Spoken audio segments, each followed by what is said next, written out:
During the dark days of World War II, amidst the thunderous roar of artillery and the piercing cries of warfare, a group of fearless women took to the skies, defying convention and expectation.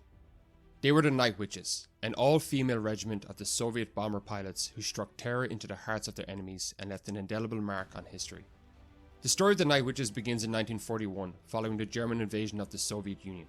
As the Eastern Front became engulfed in conflict, the Soviet leadership faced an urgent need to bolster its air force and counter the relentless onslaught of the Luftwaffe.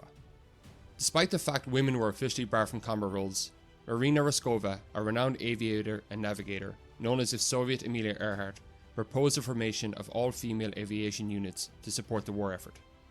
Raskova's vision was realized with the creation of 3 female aviation regiments: the 586th Fighter Aviation Regiment, the 587th Bomber Aviation Regiment, and the 588th Night Bomber Aviation Regiment. It was the 588, later known as the Night Witches, that would capture the imagination of the world with their daring nighttime bombing raids.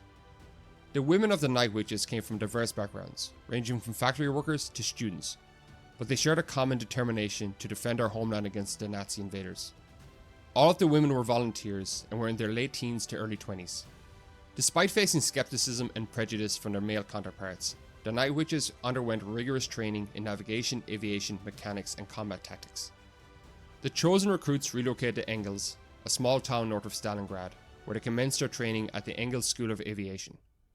Their education was intensely condensed, requiring them to absorb in just a few months what typically took soldiers several years to master. Each recruit was tasked with training and fulfilling various roles, including piloting, navigation, and maintenance, as well as serving as ground crew. Many of the planes they flew were outdated wooden 1920s crop dusters that were used for training purposes. These were ill-suited for combat against the technologically superior German aircraft. Given the limited capacity of these planes, the women flew without parachutes as they were just too heavy. The only positive was the slow speed of the planes meant they could outmaneuver German fighters. The Night Witches were assigned the dangerous and demanding task of conducting nighttime bombing raids deep behind enemy lines.